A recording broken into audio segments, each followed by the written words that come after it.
Assalamualaikum warahmatullahi wabarakatuh. Selamat siang, selamat datang di kelas Kupas Tuntas Speech and Language Delay pada anak. Bersama saya Hendra Ginantaka, STR Coach. Baik, perkenalan dulu sebelum saya mulai ke materi yang akan kita bahas pada waktu ini. Sedikit perkenalan dari saya. Saya adalah seorang terapis wicara. Untuk saat ini saya aktif di salah satu rumah sakit negeri di Blitar dan Center Terapi Tumbuh Kembang Anak juga di Blitar.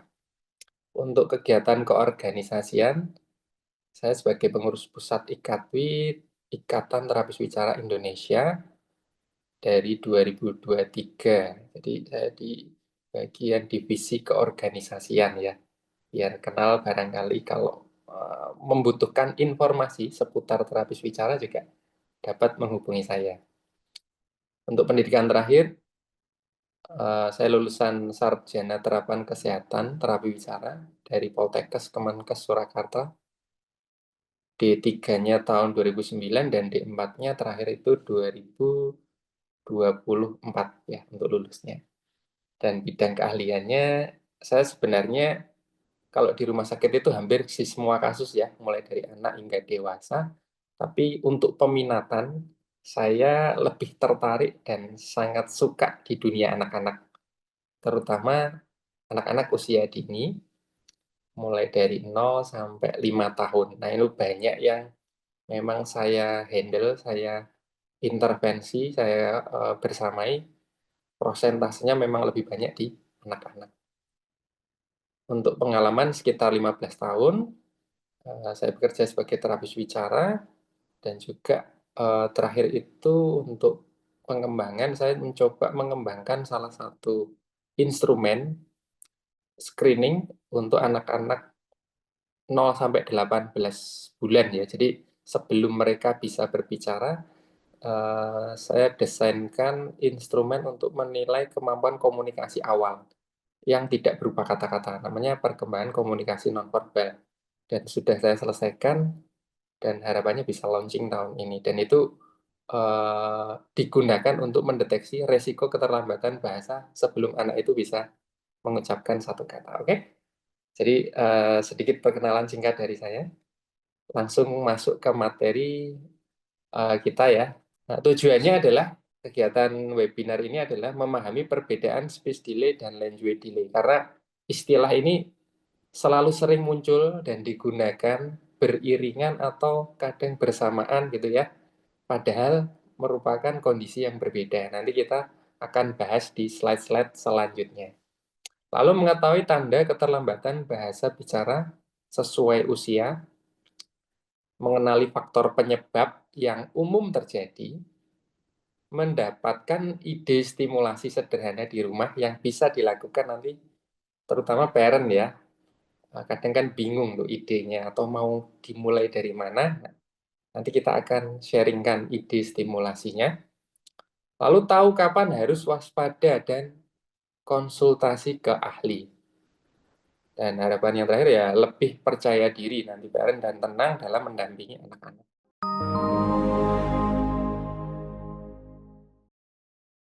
Nah, kita sebelum masuk gitu ya, silahkan boleh parent tebak gitu ya. Language atau bahasa versus speech atau bicara, sama atau beda ya? Kalau menurut parent, language dan speech sama atau beda? Sudah dijawab ya? Dalam hati silahkan dijawab. Nah, language atau bahasa Indonesianya bahasa gitu ya. Atau speech dalam artian bicara. Jadi kita akan saya akan bergantian menyebutkan bisa language, bisa bahasa, bisa speech, bisa bicara. Nah, bahasa itu berhubungan dengan memahami kata. Secara sederhana terbagi menjadi dua ya.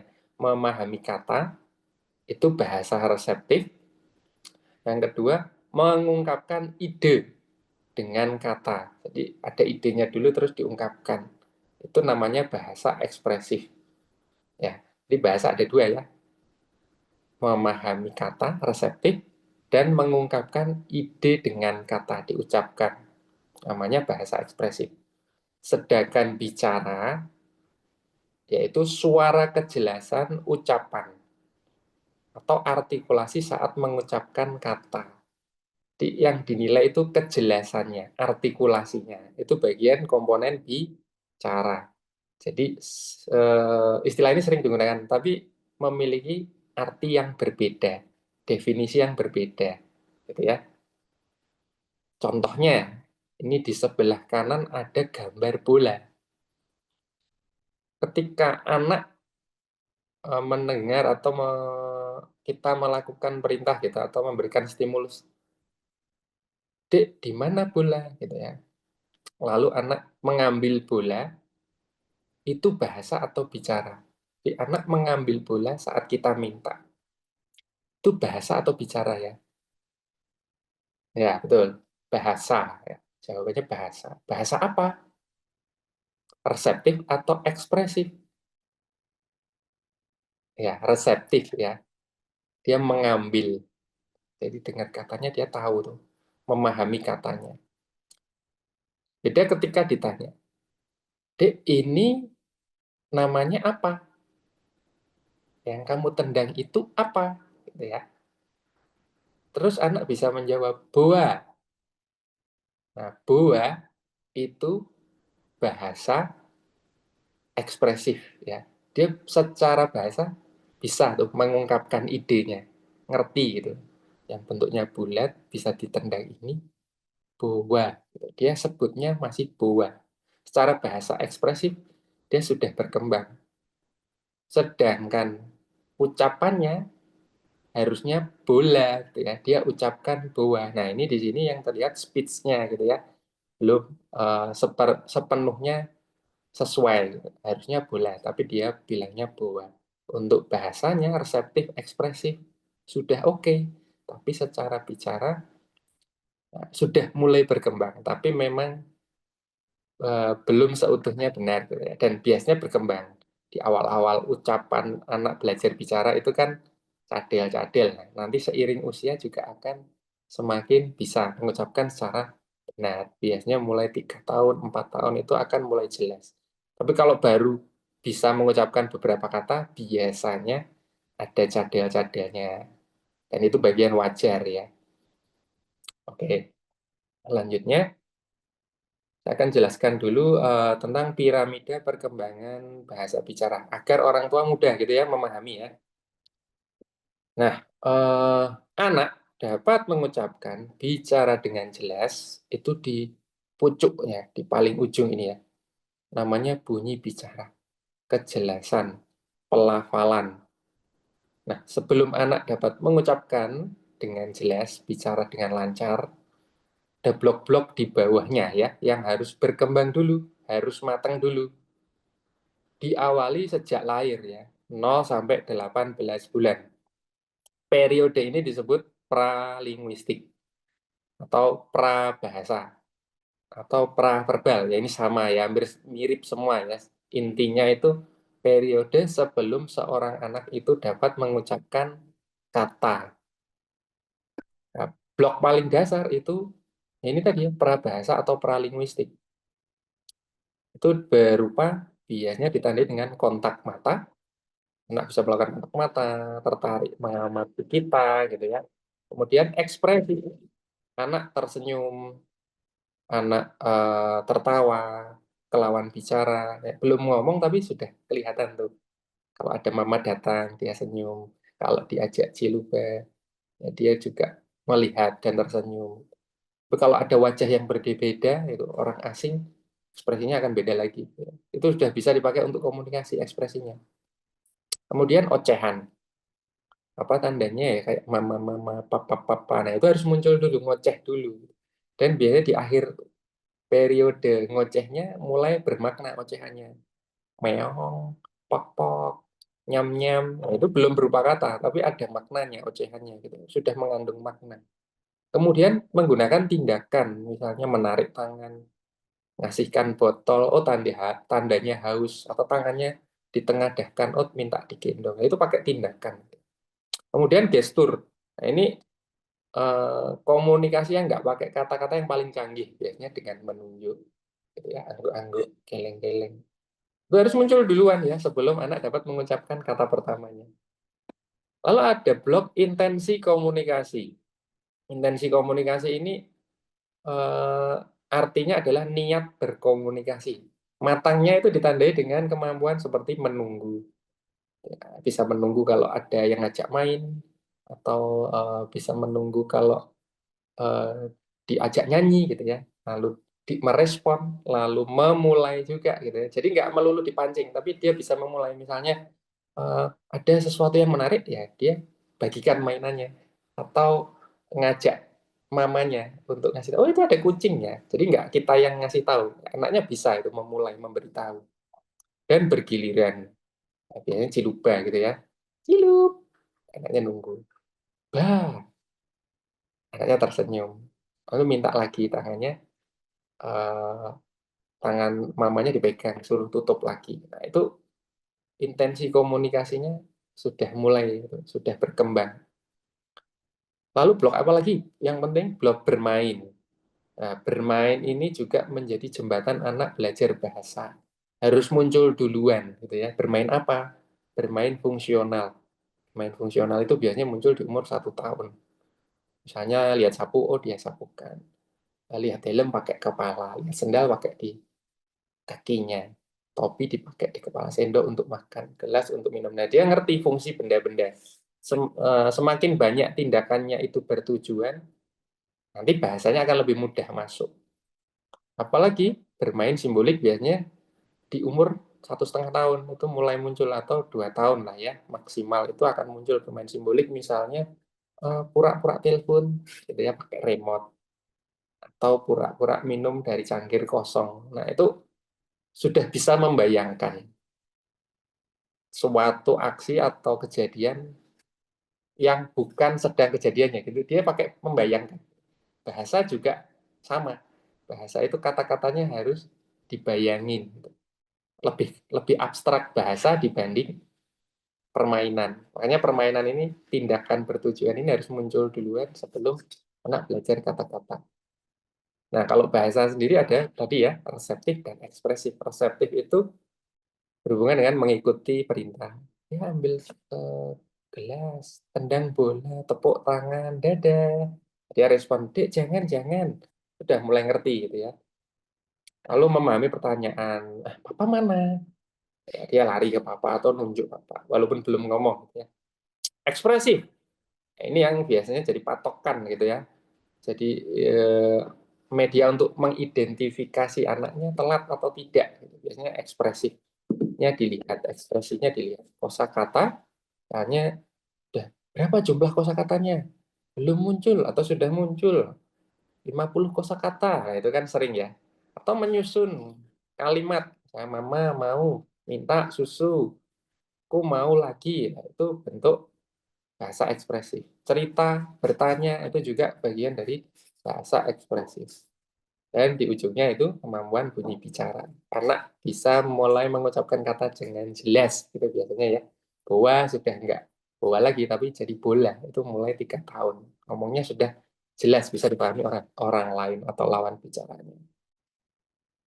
Nah, ini untuk lebih jelasnya ya, kemampuan-kemampuannya bisa dibaca ya, parent ya. Jadi ada blok 0 sampai 1 tahun, ada reseptif, ada ekspresif, ada kejelasan bicara. Bahasa reseptif, bahasa ekspresif, kejelasan bicara. Kalau 0,1 tahun ya merespon suara senyuman, paham perintah dengan bantuan gestur. Jadi di bawah 1 tahun, 0 itu usia 0 sampai 1 tahun, bentuk komunikasinya ya 0 kata ya, yang powerful akan bisa dipahami anak-anak gitu. Jadi kontak mata, ekspresi, isyarat gerakan tubuh itu akan lebih mudah anak pahami. Ekspresifnya juga sama ya, mereka akan gunakan gerakan tubuh, tindakan, ngoceh-ngoceh.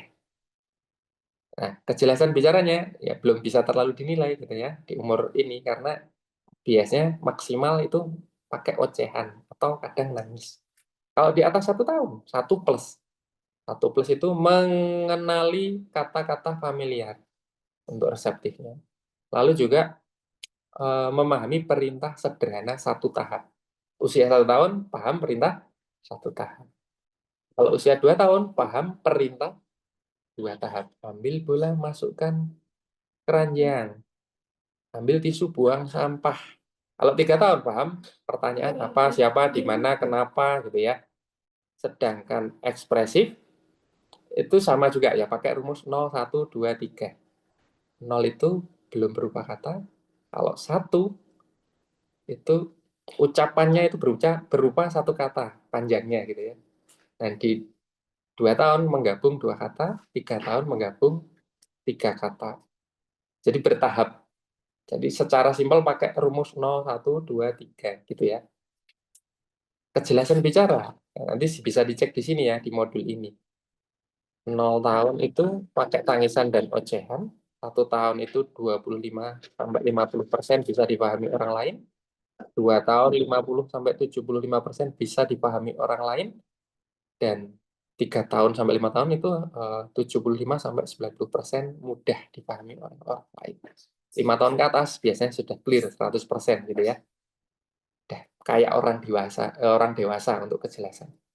Nah, setelah tahu tahapan normalnya gitu ya, kita baru masuk gitu ya di bagian uh, materi inti.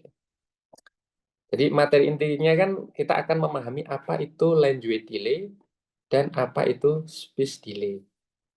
Kalau language berarti keterlambatan dalam memahami dan menggunakan bahasa. Bisa saja ekspresifnya, misalnya kosakatanya aja yang kurang, tapi juga bisa sulit memahami instruksi atau kata-kata. Anak tampak tidak merespon atau kesulitan menyusun kalimat. Ini tandanya, gitu ya. Sedangkan speech delay, saat kejelasan ucapan anak tidak jelas atau di bawah rata-rata usianya. Kalau mau cek rata-ratanya, tadi di slide sebelumnya. Gitu ya. Nah, kalau persen kejelasan ngomongnya itu kesannya di bawah usianya, jadi silakan dirating, oh ini anakku ngomongnya sekitar kejelasannya 50% bisa dipahami oleh orang lain. Nah, dibandingin sama usianya. Harusnya usianya ini 75%. Nah, ini ada delay nih. Ya, pakai persepsi secara simpel gitu ya. Di rating 0 sampai 100 kejelasan bicara anakku ini berapa persen ya bisa orang lain paham. Nanti dibandingkan sama rata-rata usia.